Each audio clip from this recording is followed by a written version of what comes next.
ఎలా ఉన్నారు? అందరూ బాగున్నారా? మీకు అమ్మవారి కరుణా కటాక్షం కలగాలని నేనైతే మనస్ఫూర్తిగా కోరుకుంటున్నా ఫ్రెండ్స్. ఈ నెల ఆషాఢ మాసం మొదలవుతుంది కదా. ఈ ఆషాఢ మాసంలో కొత్తగా పెళ్ళైన ఆడపిల్లలు పుట్టింట్లో పోవడం ఇవన్నీ జరుగుతుంటాయి అన్నమాట. కానీ ఇది సాంప్రదాయం అన్నమాట. పూర్వకాలం నుంచి వస్తున్న సాంప్రదాయం ప్రకారంగా అయితే ఇప్పుడు కొంతమంది పాటించుతున్నారు, కొంతమంది పాటించకుండా. కానీ పూర్వకాలంలో పెద్దలు అన్నీ అనుభవించే మనకు పెట్టింటారన్నమాట. కాబట్టి వాళ్ళ పూర్వకాలం పెద్దల మాట మనం పాటించాలన్నమాట. అట్లా పాటించినప్పుడే మనకు కూడా బాగుంటుంది అన్నమాట. చూడండి ఫ్రెండ్స్, ఇప్పుడు ఏమంటారంటే చాలామంది కొట్టేస్తుంటారు. ఏమవుతుంది, మనకేం పనింది, ఏమవుతుంది అని అంటుంటారు. కానీ తప్పు ఫ్రెండ్స్. మన పూర్వకాలం మన పెద్దలు ఎందుకు అనుభవించి వాళ్ళన్నీ అనుభవించి మంచి చెడ్డ అన్నీ అనుభవించే మనకు ఆ సాంప్రదాయాలు పెట్టారనమాట. కాబట్టి వాళ్ళ పెద్దల మాట సద్దిమూట లాంటిది అనమాట. కాబట్టి పెద్దల మాట మనం ఖచ్చితంగా పాటించాలి. చూడండి ఫ్రెండ్స్, అట్లా పాటించిన వాళ్ళనుకో మనకు మంచిగా జరుగుతుంది ఫ్రెండ్స్. పెద్దల మాట చెప్పినప్పుడు పాటించితే మంచిగా జరుగుతుంది అనమాట.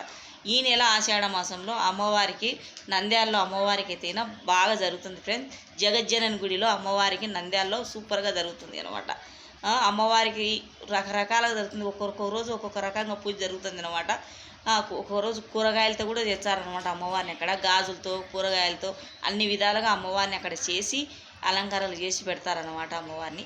మన శక్తి ఉన్న కాడికి, మన చేతనైన కాడికి, మనకు కలిగిన కాడికి మనం అమ్మవారికి కూడా అక్కడికి ఏమైనా తీసుకొని పోయి కూడా మనం అమ్మవారికి అక్కడ పూజలు చేయొచ్చు అనమాట. మనం కూడా పూజలో ఆధార కావచ్చు అనమాట. మనం కూడా ఆ తల్లిని మన శక్తి ఉన్న కాడికి మనం సేవ చేసుకోవచ్చు అనమాట, అమ్మవారి సేవ. కానీ ఫ్రెండ్స్, మీరందరూ అమ్మవారి సేవ చేసుకుంటారని నేను అనుకుంటున్నాను అనమాట. మీరు ఆ తల్లి కరుణ కటాక్షం మీకు కలగాలని నేను మనస్ఫూర్తిగా కోరుకుంటున్నా ఫ్రెండ్స్. ఖచ్చితంగా మీరు వీలుగా దగ్గరలో నేను నంద్యాలలో ఏదైనా అమ్మవారి జగజ్జనని గుడిలో అమ్మవారి దర్శనాన్ని చేసుకొని ఆ తల్లి కరుణ కటాక్షం మీకు కలగాల, మీరందరూ పిల్ల పాపలతో సంతోషంగా ఉండాలని నేను మనస్ఫూర్తిగా కోరుకుంటున్నా ఫ్రెండ్స్. చూడండి ఫ్రెండ్స్, ఖచ్చితంగా ఇప్పుడు మా ఊర్లో కూడా చింతకుంట అనమాట, మాకు పుట్టిండ్లు అనమాట. చింతకుంటలో కూడా అమ్మవారికి బాగా జరుగుతుంది అనమాట. సుంకులమ్మ అనమాట. సుంకులమ్మకు సారే అన్నీ చేసి అమ్మవారికి రకరకాలుగా పిండి వంటలన్నీ చేసి అమ్మవారికి పెడతారనమాట. అమ్మవారికి కూడా సరే అంటే మన ఆడపిల్లకు మనం పెడతాం కదా. ఎట్లా పెడతాం, మన ఇంట్లో ఆడపిల్లకు మనము కొత్తగా పెళ్ళి అయితే ఏ విధంగా పెట్టగలుగుతాం కదా, ఆ విధంగానే అక్కడ కూడా ప్రతి అమ్మవార్లకు జరుగుతుంది అనమాట. ఈ ఆషాఢ మాసంలో ఖచ్చితంగా ఈ విధంగా పాటించుతారనమాట కొన్ని ఊర్లలో.